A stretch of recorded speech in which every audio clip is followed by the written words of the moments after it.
بيته وبناته وأزواجه وذرياته أجمعين.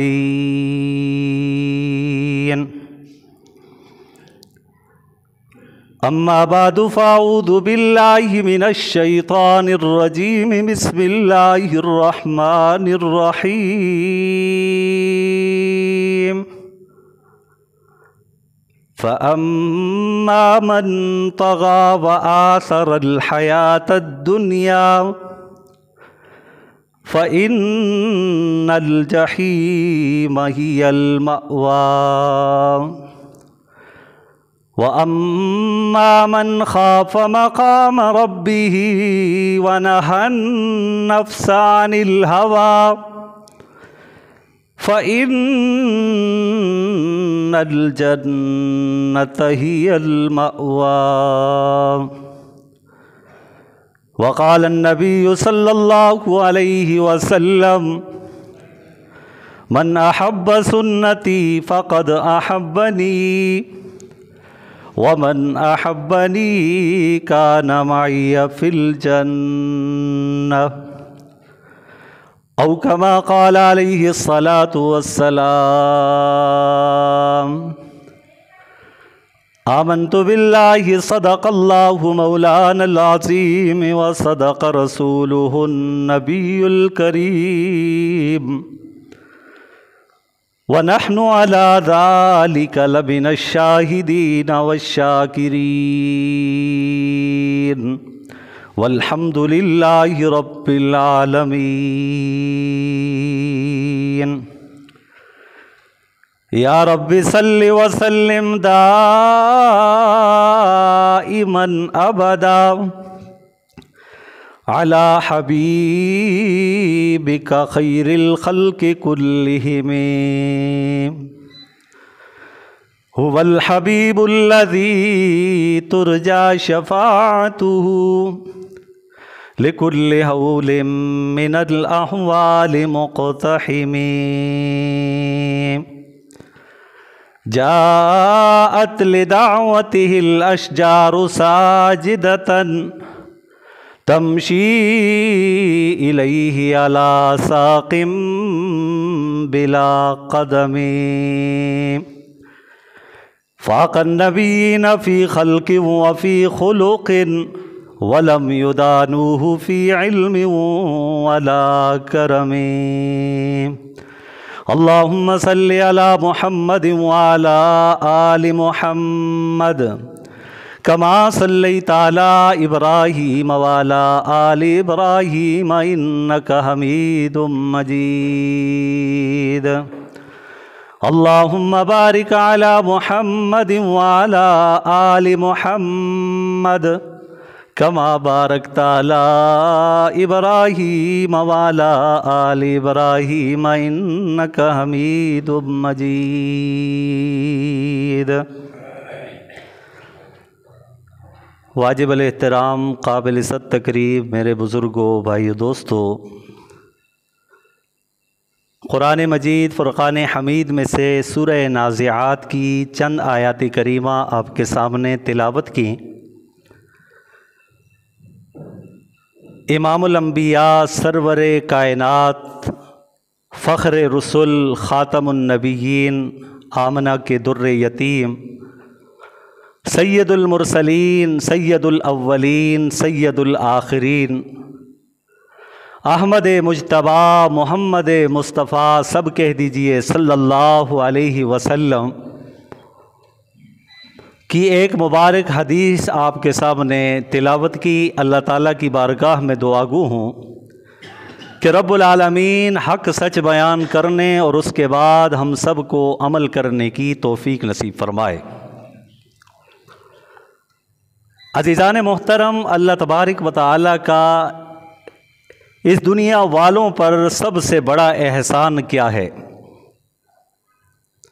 اللہ رب ذوالجلال نے زمین اور آسمان کے نظام کو بنایا، بڑے بڑے پہاڑوں کو اس زمین کے اوپر کھڑا فرمایا، اور اللہ رب ذوالجلال ہی کے حکم سے کائنات کا ذرہ ذرہ وجود میں آیا، اور ساری نعمتوں کو، ساری چیزوں کو اللہ تبارک و تعالیٰ نے انسان کے لیے پیدا فرمایا۔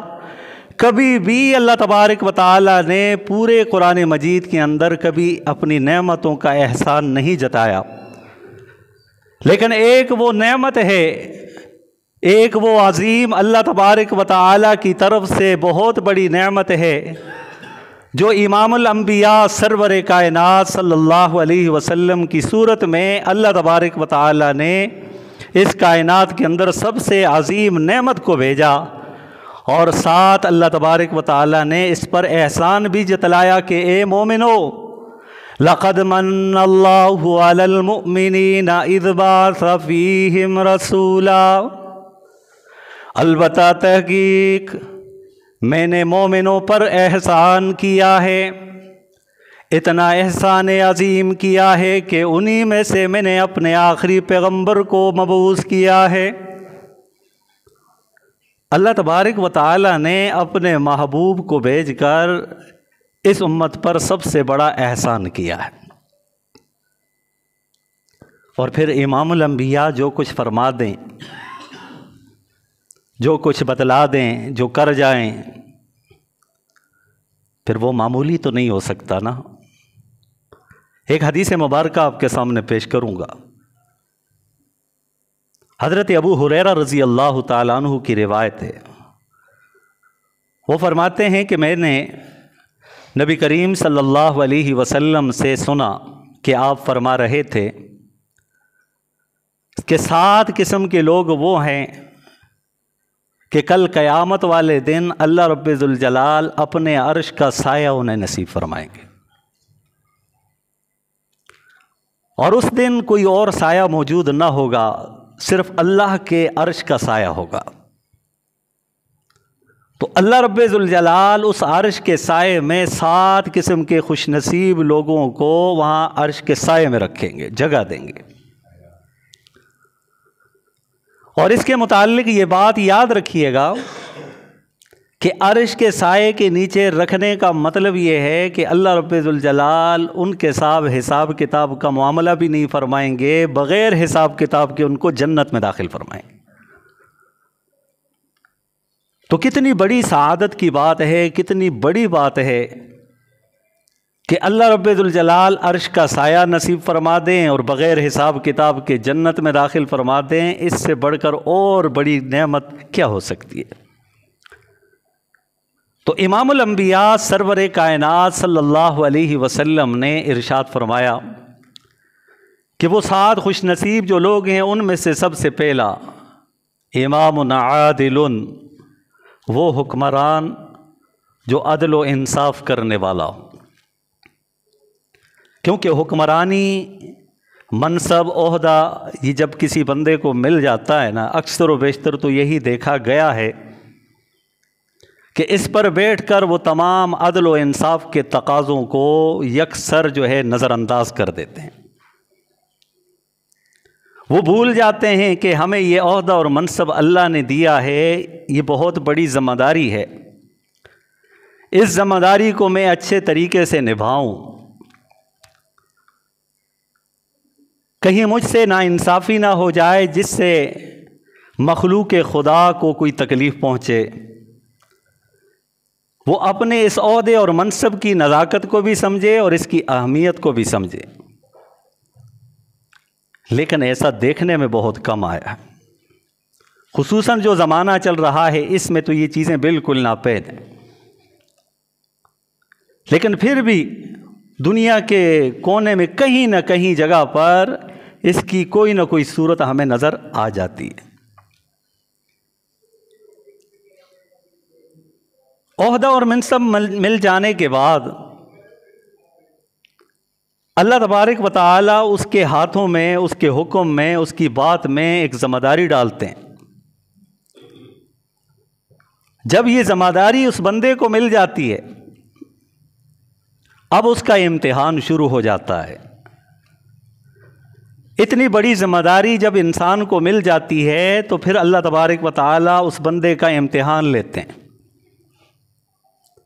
کہ آیا اس بندے کو جو یہ ذمہ داری ملی ہے، اس کو صحیح معنوں میں نبھائے گا یا نہیں نبھائے گا۔ اگر صحیح معنوں کے اندر اس ذمہ داری کو یہ بندہ نبھائے گا تو اللہ رب ذوالجلال نے اس کے ساتھ مغفرت کا اور بخشش کا وعدہ فرمایا ہے۔ لیکن اگر نہیں نبھائے گا تو جہاں اجر و ثواب کا ذکر ہوتا ہے وہاں اس کے نہ کرنے پر اتنا ہی سخت عذاب اور وعید کا بھی ذکر ہوتا ہے۔ تو امام الانبیاء سرور کائنات صلی اللہ علیہ وسلم نے ارشاد فرمایا کہ قیامت والے دن اللہ کے عرش کا جو سایہ ہوگا اس میں 7 قسم کے خوش نصیب لوگ ہوں گے۔ ان میں پہلے نمبر الامام عادل علیہ السلام، امام عادل، وہ حکمران جو عدل اور انصاف سے پیش آنے والا ہو۔ اور یہ کوئی مشکل کام نہیں ہے۔ صحابہ کرام رضوان اللہ تعالی علیہم اجمعین میں سے سیدنا عمر بن خطاب رضی اللہ تعالی عنہ، سیدنا عمر بن الخطاب رضی اللہ عنہ کے دور خلافت میں، سیدنا ابوبکر صدیق رضی اللہ عنہ کے دور خلافت میں، یعنی خلفائے راشدین کے دور خلافت کے اندر جو اللہ تبارک و تعالیٰ کی طرف سے ان کو جو ذمہ داری دی گئی تھی انہوں نے نہ صرف نبھایا ہے بلکہ نبھانے کا حق ادا کر دیا۔ کیوں نہ وہ حق ادا کرتے کہ اللہ پاک نے ان کو اپنے محبوب کی زندگانی ہی میں اعلان کر دیا کہ میں ان سے راضی ہوں، یہ لوگ مجھ سے راضی ہیں۔ اللہ پاک یوں تو نہیں کہہ سکتے نا کہ میں ان سے راضی ہوں۔ اللہ تو جانتے ہیں نا کہ انہوں نے کس قدر مجھے راضی کر رکھا ہے۔ اس وجہ سے اللہ تبارک و تعالیٰ نے اعلان فرمایا کہ میں ان سے راضی ہوں۔ تو جب اللہ فرما دے ہیں راضی ہوں تو پوری دنیا والے ناراض ہو جائیں تو کوئی فرق پڑتا ہے؟ ذرا برابر نہیں فرق پڑتا۔ اللہ نے سند جاری کر دی ہے قرآن مجید فرقان حمید کے اندر کہ او لوگوں میں اپنی رضا کا اعلان کرتا ہوں، لقد رضی اللہ عن المؤمنین رضی اللہ عنہم ورضوا عنہ،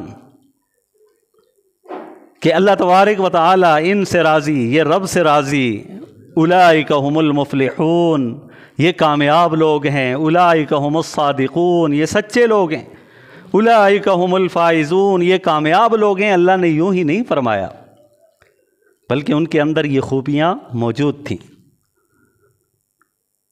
تو آج کے دور میں اگر ہم کہیں کہ اس پر چلنا مشکل ہے تو یہ ہمارے ایمان کی کمزوری ہے، دین میں کوئی کمزوری نہیں ہے۔ ایمان کا امتحان ہو رہا ہے، ذرا دیکھیے فلسطین کے اندر۔ ہم تو یہاں پر بیٹھ کر ایک مذمتی بیان جاری کر سکتے ہیں نا، اور کیا کر سکتے ہیں؟ زیادہ سے زیادہ لوگوں کے سامنے حق بات کو پیش کر سکتے ہیں، باقی ہم تو جا نہیں سکتے، ان کے ساتھ شریک تو نہیں ہو سکتے۔ میں خدا کی قسم کھا کر یہ بات کہتا ہوں اور منبر رسول پر ذمہ داری سے یہ بات کرتا ہوں کہ خدا کی قسم آج کے ان فلسطین مسلمانوں نے صحابہ کرام کی یاد کو تازہ کر دیا۔ بڑی بڑی طاقتیں اس دور کے اندر بھی ہوا کرتی تھیں۔ غزوہ بدر میں کیا بڑی طاقت نہیں تھی صحابہ کرام سے؟ تعداد بھی زیادہ، اسلحہ بھی زیادہ، سواریاں بھی زیادہ، ڈھالیں بھی زیادہ، تیر و ترکش بھی زیادہ، تلواریں بھی زیادہ، ان کے جوش کو ابھارنے والی گانے والی بھی وہاں پر موجود، بہت سے قبیلے ان کے ساتھ جڑ گئے، مل گئے، طاقت میں بھی اضافہ۔ جب وہ میدان میں نکلے اور ادھر 313 تھے، نہتے تھے، اسلحہ کوئی گنا چنا، چند تلواریں، چند سواریاں۔ ہر صحابی کے پاس سواری بھی نہ تھی، اسلحے کی تعداد تھوڑی تھی، لیکن ان کا یقین اللہ کی ذات پہ تھا، ان کا یقین اللہ کی ذات پر تھا۔ محترم حاجی صاحب نے کیا خوب بات کہی تھی اس دن، کہا کہ اگر صرف دعاؤں سے کام بنتا تو امام الانبیاء سرور کائنات صلی اللہ علیہ وسلم مسجد حرام میں جا کے غلاف پکڑ کے دعا ہی مانگتے، کسی ایک جگہ پر بیٹھتے اور دعا مانگتے۔ کیا اللہ پاک کے نزدیک آپ صلی اللہ علیہ وسلم کی ذات بابرکت سے کوئی اور بھی بہتر یا محبوب ہو سکتا ہے؟ لیکن امام الانبیاء سرور کائنات صلی اللہ علیہ وسلم نے اس طرح نہیں کیا، بلکہ میدان میں نکلے، میدان میں نکلے اور اللہ کی ذات پر بھروسہ کیا، یقین کیا، پھر اللہ سے دعا مانگی۔ اللہ پاک فرماتے ہیں میرے بندے، حرکت کرنا تیرا کام ہے، برکت دینا میرا کام ہے، میدان میں نکلنا تیرا کام ہے، مجھ پر بھروسہ کرنا تیرا کام ہے، مدد و نصرت بھیجنا یہ میرا کام ہے۔ تو کیا پھر اللہ پاک نے بدر میں مسلمانوں کو فتح یابی دی ہے کہ نہیں دی ہے؟ کافروں کا غرور خاک میں ملا ہے کہ نہیں ملا ہے؟ ملا ہے۔ تو آج ایسے لوگ صرف فلسطین کے مسلمان ایمان کی اس کشمکش میں گزر رہے ہیں، ان کا بھی بھروسہ، وہ کہتے ہیں خون کا آخری قطرے تک جو ہے ہم لڑتے رہیں گے۔ اس سے بڑی اور مدد کیا، نصرت کیا ہو سکتی ہے؟ پوری دنیا کے اندر ظاہری طور پر مادیات کے اعتبار سے بڑی طاقت سے وہ ٹکر لے رہی ہیں، وہ 2 مہینوں سے مسلسل لے رہی، وگرنہ ان کے جو دعوے تھے ابھی 3 دن کے بعد محاصرہ ہوگا، ختم ہوگا، یہ کر دیں گے، وہ کر دیں گے۔ جب تک مسلمانوں کا ایمان مضبوط ہوگا، خدا کی قسم یہ غرور کا سر نیچا ہوگا، اور اللہ تبارک و تعالیٰ نے جس طرح پہلے انہیں نشان عبرت بنایا تھا، آئندہ بھی انشاءاللہ ان کو نشان عبرت بنائے گا۔ تو پہلی بات کیا آئی ہے کہ وہ شخص اللہ کے عرش کے سائے میں ہوگا جو عادل حکمران ہوگا۔ عادل حکمران وہ بھی تھے، ثانی عمر خلیفہ عبدالعزیز، وہ بھی تھے کہ ان کا بچہ صحن کے اندر رو رہا ہے، ماں نے گلے لگایا، کھانا کھلایا، کہا کہ بیٹا کوئی مسئلہ ہے، کوئی پریشانی ہے، بھوک لگی ہے تو میں نے کھلا دیا ہے، کوئی مسئلہ؟ انہوں نے کہا اماں جان میں پڑھنے کے لیے جاتا ہوں نا، وہاں بچے میرا مذاق اڑاتے ہیں، پھٹے پرانے میرے کپڑے ہیں، یہاں سے پھٹ جاتا ہے تو آپ پیوند لگا دیتی ہیں، تو میرا مذاق اڑاتے ہیں، مجھ سے برداشت نہیں ہوتا، ماں آپ میرے لیے کپڑوں کا انتظام کر دیجئے۔ خلیفہ کا بیٹا ہے، وہ خلیفہ وقت کا بیٹا ہے، ان ماں کے دل کے اوپر بھی ضرب لگی، ماں تو ماں ہوتی ہے، بچے کی پریشانی کہاں دیکھ سکتی ہے؟ ماں کے اندر اللہ پاک نے وہ جذبہ رکھا ہے، وہ ممتا رکھی ہے، جس کی مثال دینے سے یہ زبان قاصر ہے۔ ماں نے محبت کا اظہار کیا، رونے لگی، بیٹا یہ بات ہے، میں تیرے ابا سے بات کروں گی۔ ابا سے بات کی تو ابا بھی پریشان ہو گئے، یہ محبت فطری ہے، اولاد کی محبت اللہ نے دلوں میں رکھی ہے۔ تو انہوں نے کہا کہ اپنی بیگم سے کہا کہ میرے پاس تو اب تو ہے کچھ نہیں ہے کہ میں اسے کپڑے لے کر دے دوں، البتہ وزیر مالیات جو ہیں، جس کو مقرر کیا ہے مال کے اوپر، جو خزانے کا مال جو ہے وزیر ہے، وزیر خزانہ ہے، اس کے پاس یہ رکا لکھ کے دیتا ہوں، بھیج دیتا ہوں کہ مجھے 1 مہینہ پہلے کی جو ہے نا کچھ نہ کچھ مل جائے۔ اور یہ کوئی عام بندے نہیں ہیں، ہماری طرح گھسے پسے بندے نہیں ہیں، یہ امیر المومنین ہیں، وقت کے بہت بڑے حاکم ہیں، کئی سلطنتیں، کئی علاقے جہاں پر آج مختلف سلطنتیں ہیں، وہ ایک ہی سلطنت ہوا کرتی تھی، اس کے یہ اکیلے حکمران تھے۔ آگے خط لکھا کہ مجھے کچھ پیسے چاہیے، میں اپنی ضرورت پوری کرتا ہوں، اگلے مہینے پر جو مجھے وظیفہ بیت المال سے ملتا ہے اس میں سے میں آپ کو لوٹا دوں گا۔ ان کا بھی ایمان پکا تھا، وہ بھی ڈرنے والے تھے۔ وہ امیر المومنین عمر ابن عبدالعزیز رحمۃ اللہ تعالیٰ علیہ کا وزیر خزانہ تھا، کوئی آج کے دور کا بندہ نہیں تھا، کوئی جمہوریت کا دلدادہ نہیں تھا، کوئی مادی پرستی کے اوپر یقین کامل رکھنے والا نہیں تھا، جو سچ کو دیکھ کر جھوٹ کی اینک پہن کر اس کو جھوٹ ثابت کرے، وہ ایسے بندے نہیں تھے۔ اللہ تبارک و تعالیٰ نے ان کو حکمران ہی وہ ایسے عطا فرمائے تھے کہ ان کے ماتحتوں کے اندر بھی بڑی بڑی صفات تھی۔ انہوں نے کہا کہ حضرت اگلا مہینہ کس نے دیکھا؟ آپ گارنٹی دے سکتے ہیں اپنے آپ کی کہ آپ زندہ رہیں گے، واپس لوٹائیں گے، آپ گارنٹی دے سکتے ہیں اس بات کی؟ انہوں نے کہا کہ میں کس بات کی گارنٹی دے سکتا ہوں، میں تو ایک لمحے کی بھی گارنٹی نہیں دے سکتا۔ وہ رب جو ہے شاہرگ سے بھی زیادہ قریب ہے، وہ موت و حیات کا مالک ہے، اسے پتہ ہے کہ کب میری زندگی کا خاتمہ ہونا ہے، اس نے یہ علم کسی کو بھی نہیں بتایا، تو بھلا میں کیسے گارنٹی دے سکتا ہوں کہ میں 1 مہینے تک زندہ رہوں گا؟ انہوں نے کہا نہیں ہو سکتا، تو پھر ہم معذرت کرتے ہیں۔ انہوں نے بھی نہیں کہا تو وزیر داخلہ ہو کے وقت کے حاکم کے ساتھ اس طرح کی بدتمیزی کرتے ہو؟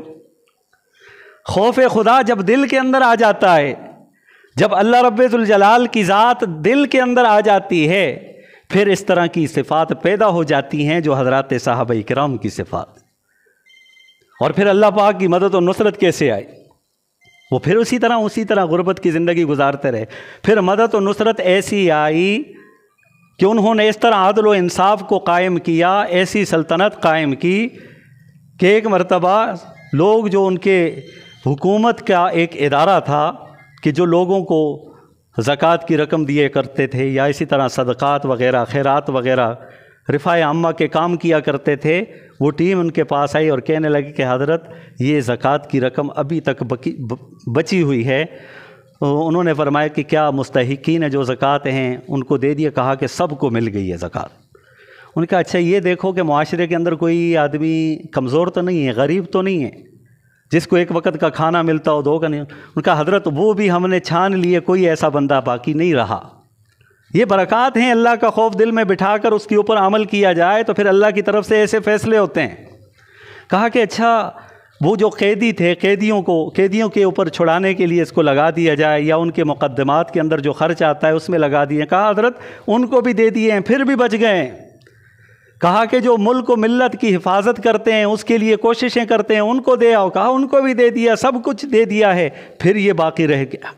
پھر اللہ تبارک و تعالیٰ ایسی خوشحالی لے آتے ہیں کہ جب بندے کے دل کے اندر خوف خدا ہو اور پھر اللہ پاک اس کو کوئی عہدہ اور منصب عطا کر دیں، پھر اس عہدے کے اوپر براجمان رہتے ہوئے عدل و انصاف کو قائم کرے، تو پھر اللہ تبارک و تعالیٰ کی طرف سے ہر طرح کی رحمتوں کا نزول ہوتا ہے۔ سب سے بڑا مسئلہ جو آج کے دور کے مسلمانوں نے ہم نے سمجھ رکھا ہے، وہ مسئلہ معیشت کا ہے، اکانومی کا مسئلہ ہے۔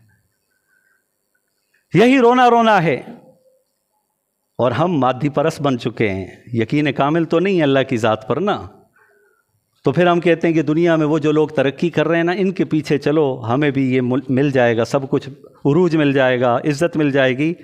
لیکن اللہ تعالیٰ کا وعدہ سچا ہے کہ جہاں تم سکون تلاش کرنا چاہتے ہو نا، ان کے ساتھ دوستی رکھنے سے، ان کے ساتھ میل ملاپ رکھنے سے میں نے منع کیا ہے، اور میری منع کی ہوئی بات کے خلاف تم چلتے ہو تو پھر سکون تلاش کر کے دکھاؤ۔ آج سب سے بڑا مسئلہ پھر بھی وہ معیشت کا بنا ہوا ہے۔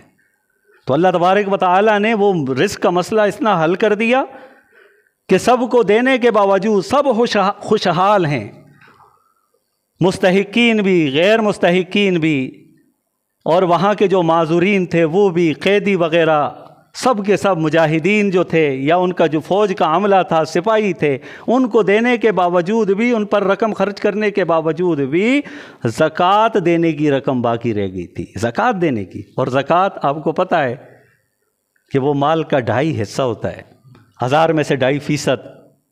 تو پھر آپ خود اندازہ لگائیں کہ کتنا مال اللہ پاک نے ان کو دیا تھا۔ تو پہلی صفت، اللہ کے عرش کے سائے کے نیچے اللہ تبارک و تعالیٰ اسے جگہ عطا فرمائیں گے جو 7 خوش نصیب ہوں گے۔ ان میں سے پہلا خوش نصیب امام عادل، جو میں نے آپ کے سامنے ذکر کیا۔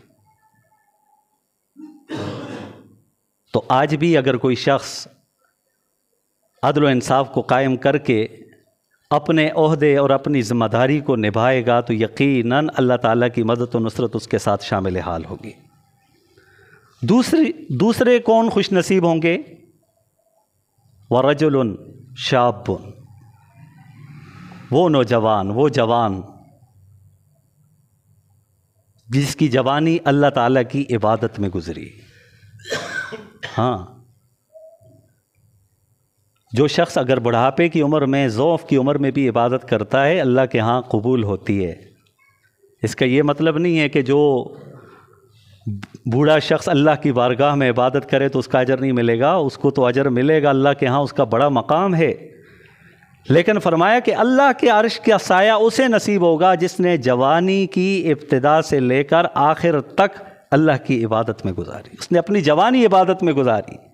یہ جوانی کا وقت وہ ہوتا ہے کہ انسان کے اندر انائیت بھری پڑی ہوتی ہے، اپنے آپ کو ہی سب کچھ سمجھ جاتا ہے، وہ سمجھتا ہے کہ میری بات کے سامنے کسی کی بات وزنی نہیں ہے، میں جو کہہ دوں تو حرف آخر ہے، میں جو روک دوں تو اس پر عمل کیا جائے۔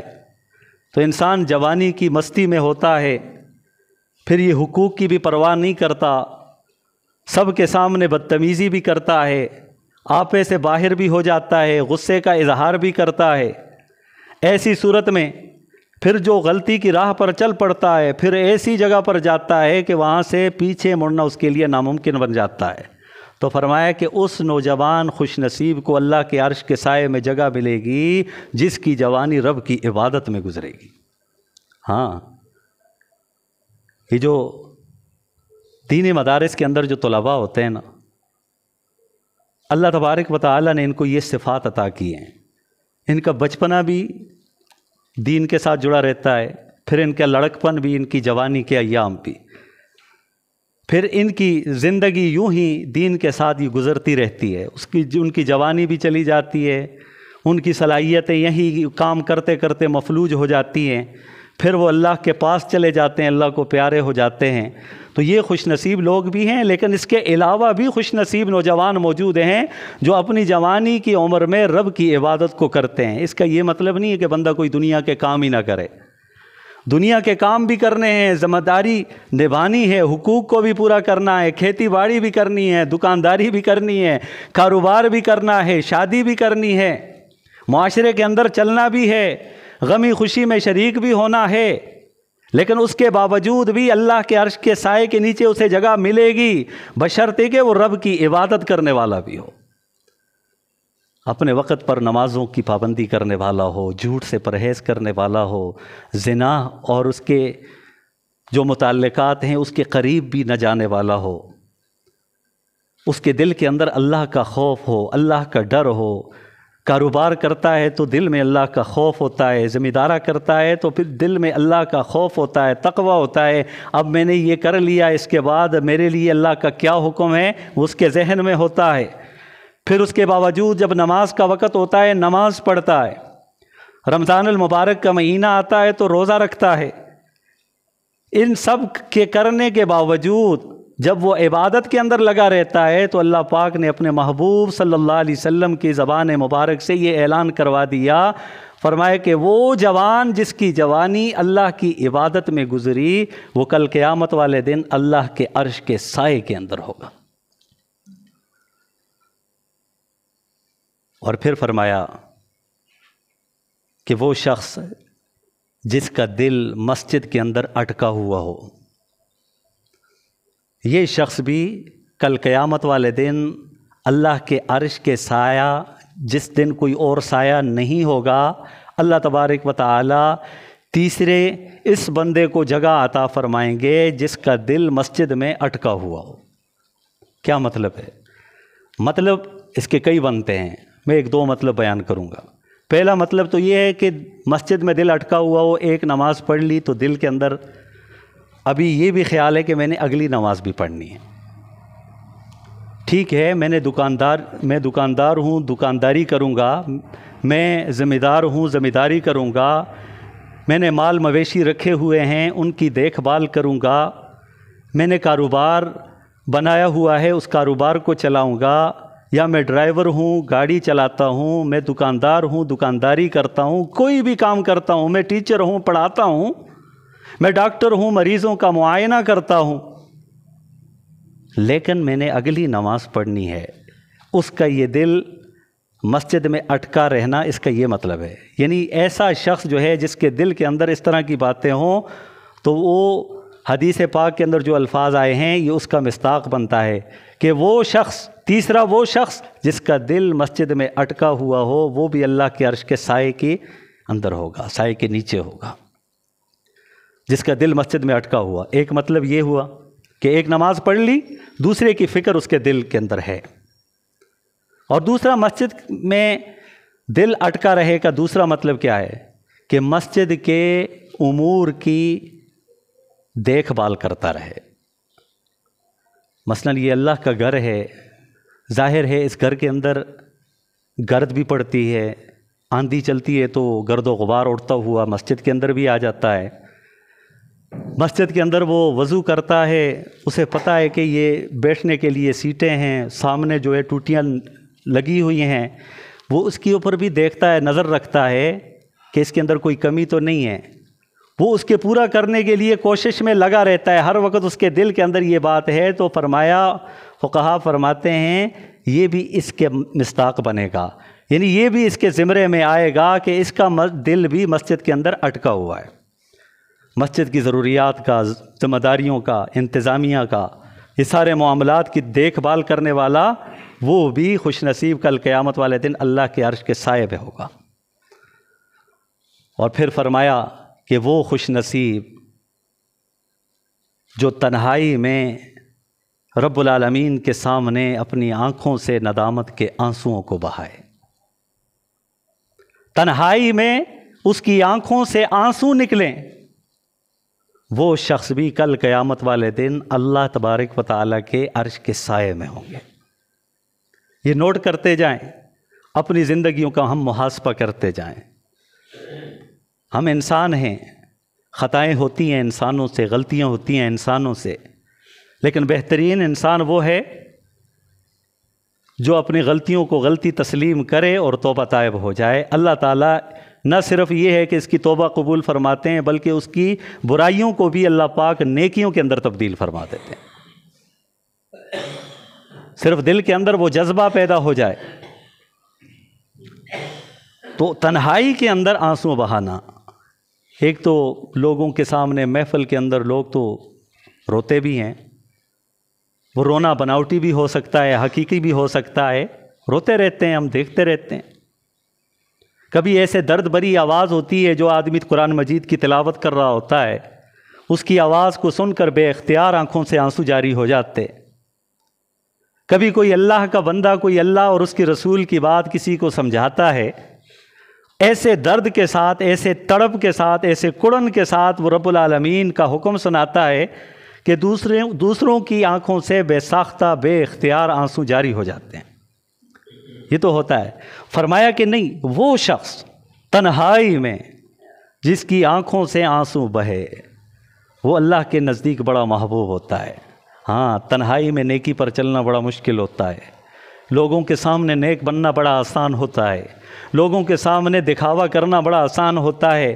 مزہ تو تب ہے کہ انسان کی خلوت جو ہے وہ بھی جلوت سے بہتر ہو، بلکہ وہ زیادہ رونے والا ہو۔ رات کو اٹھ کر رب العالمین کی بارگاہ میں مصلی بچھا کر 2 رکعت پڑھ لے، اور اس کے بعد اپنی نیاز جبی کو جھکا کر اللہ تبارک و تعالیٰ کے سامنے رو رو کر ندامت کے آنسو بہا کر رب العالمین سے اس وقت جو بندہ مانگتا ہے نا، خدا کی قسم اللہ کے نزدیک یہ بندہ اتنا محبوب ہے کہ اللہ نے اپنے محبوب کے ذریعے سے اعلان کروا دیا، کل قیامت والے دن میرے عرش کے سائے کے علاوہ کوئی اور سایہ نہیں ہوگا، تو اس سائے میں ایسے شخص کو بھی جگہ عطا کروں گا۔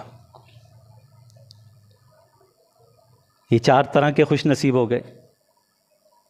اور پھر ایک وہ خوش نصیب ہے، وہ 2 شخص خوش نصیب ہیں کہ جو آپس میں محبت کرتے ہیں اللہ تبارک و تعالیٰ کی رضا کے لیے۔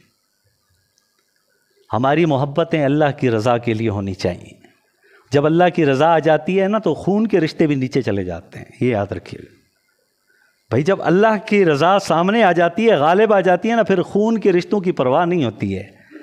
اور اس کی ایسی کئی ہمیں مثالیں ملتی ہیں صحابہ کرام رضوان اللہ تعالیٰ علیہم اجمعین کی زندگیوں میں، جو کئی دفعہ آپ سنتے رہتے ہیں۔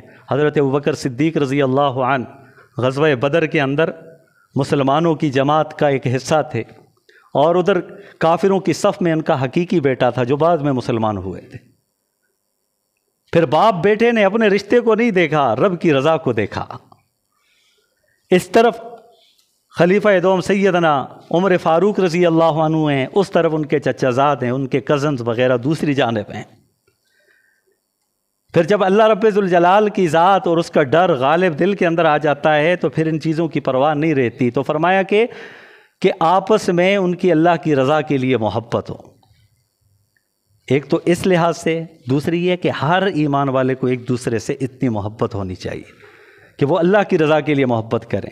بھائی میں محبت کرتا ہوں کیونکہ یہ نمازی ہے، میں محبت کرتا ہوں کیوں یہ حافظ قرآن ہے، میں محبت کرتا ہوں اس سے کیونکہ اس کے زبان پر اللہ اور اس کے رسول کا فرمان سننے کو ملتا ہے، میں محبت کرتا ہوں اس سے کیونکہ یہ روزے دار ہے، میں محبت کرتا ہوں اس سے کس لیے یہ حاجی صاحب ہیں، انہوں نے حج کیا، حج بیت اللہ ادا کیا ہے، یہ اللہ پاک کے بڑے خوش نصیب بندے ہیں کہ اللہ تبارک و تعالیٰ نے اپنے گھر کا دیدار انہیں نصیب کیا ہے۔ میں محبت کرتا ہوں اس لیے یہ میرے استاد ہیں، میں محبت کرتا ہوں اس لیے یہ مجھ سے بڑے ہیں۔ ایسی محبت اگر دل میں ہو نا تو اللہ تعالیٰ کل قیامت والے دن عرش کا سایہ نصیب فرمائیں گے۔ وقت 40 منٹ ہو گئے۔ دو خوش نصیب اور بھی ہیں جن کا انشاءاللہ زندگی رہی تو اگلے جمعے کے اندر ان کا بیان بھی کیا جائے گا، اور اس کے بعد پھر اگلے عنوان پر بھی گفتگو کی جائے گی۔ اللہ تبارک و تعالیٰ سے دعا ہے کہ جو کچھ کہا گیا سنا گیا اللہ تعالیٰ ہم سب کو عمل کرنے کی توفیق نصیب فرمائے۔